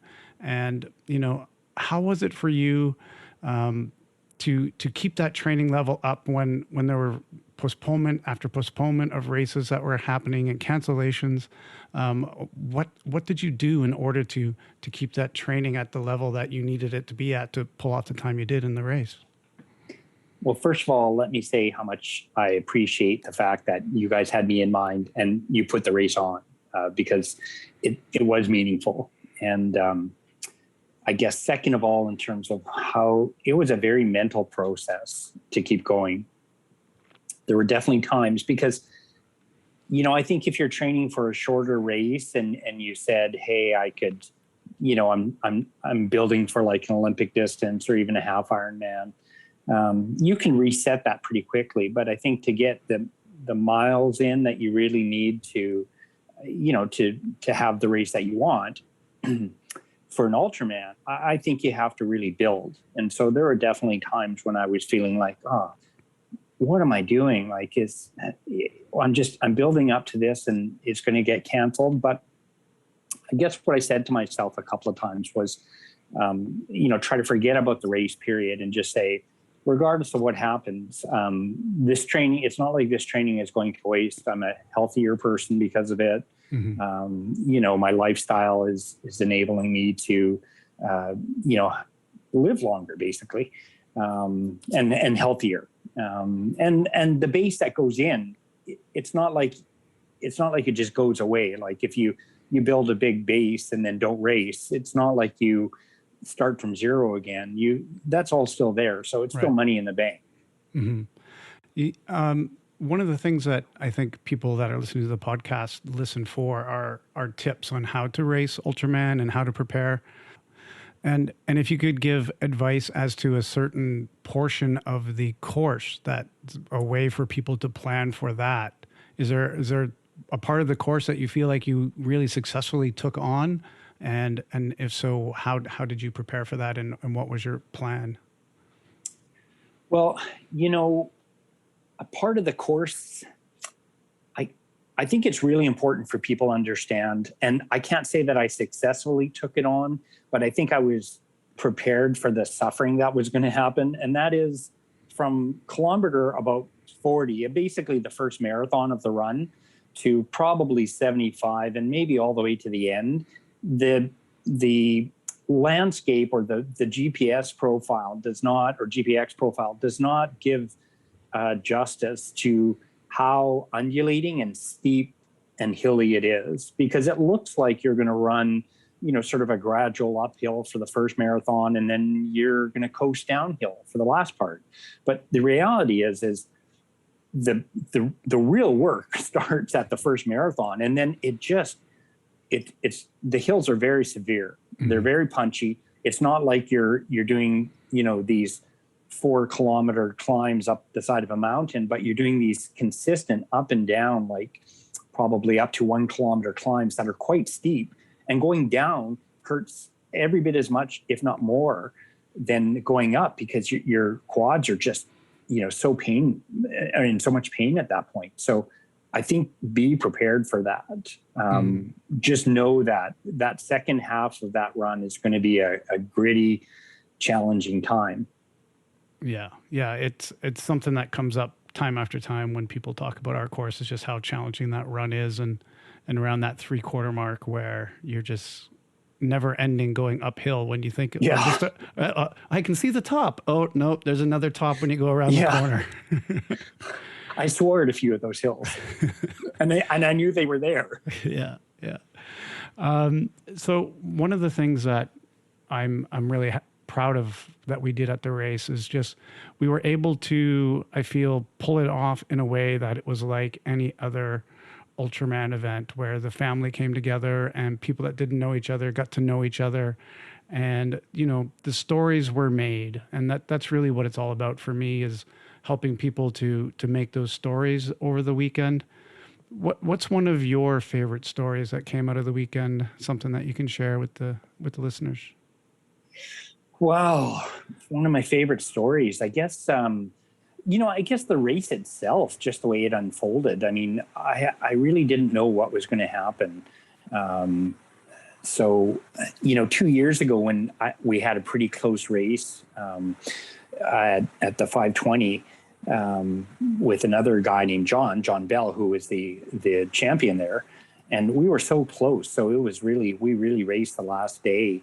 And, we were only separated by 3 minutes. And so it really looked like there was another fast cyclist named John who was going to, push me right to the end. And so, I just thought, wow, how is this? These guys are so fast. And so, the whole time I was really just trying to repeat to myself, I can only do my own race. I would get splits about how fast he was getting ahead of me on the bike. And so, I guess just waiting, trying to be patient and hoping that I would be able to,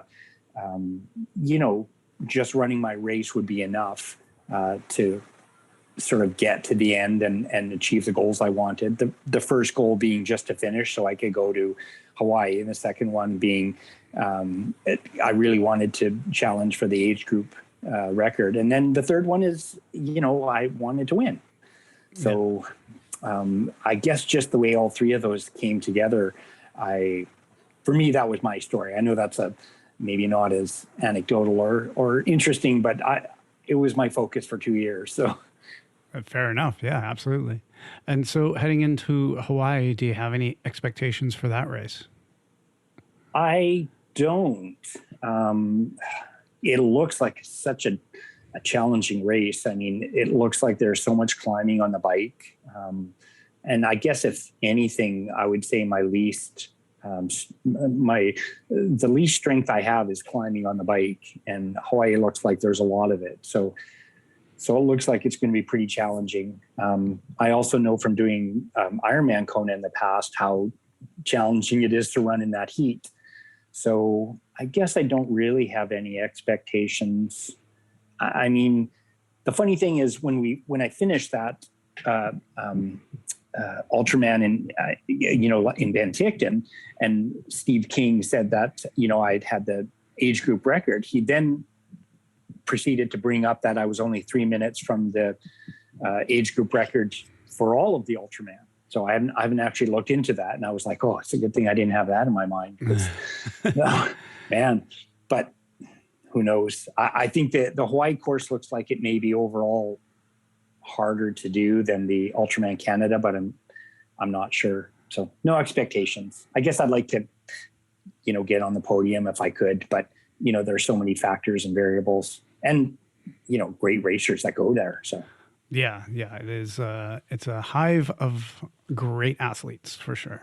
Mm-hmm. Well, Barry, our champion of 2021, I thank you for checking in with me and speaking about your race. Good luck to you in Hawaii. I'll be watching to see how you do and cheering you on from here. Thank you very much, Larry. All my thanks to you and Brad and your families for putting this on. I'm so grateful. Thank you very much. All right. Well, that wraps the post-race recaps.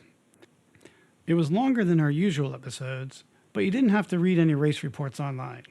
And I'm sure you picked up a tip or two that will help you at the race whenever it is you come to visit us in Penticton, or any other race for that matter. Our racers this year were amazing, so I think it's safe to say that you could reach out to any of them with your questions about the race. I'll be back in 3 weeks when I speak to the man who has the world record for the fastest 5:15 race, Peter Vabruzek, and the race directors from Ultracheck, the race that he set the time at. Hey, if you liked what you heard today, please tell a friend and be sure to subscribe wherever you get your podcasts. We'd appreciate it if you'd rate and review the show while you're there. Drop the names of the people you think we should interview and we'll get in touch with them and make that happen. Thank you for listening to 5:15, the Ultraman podcast, a production of 5-5 Enterprises, brought to you by Ultraman Canada. Now really, go subscribe now before you forget.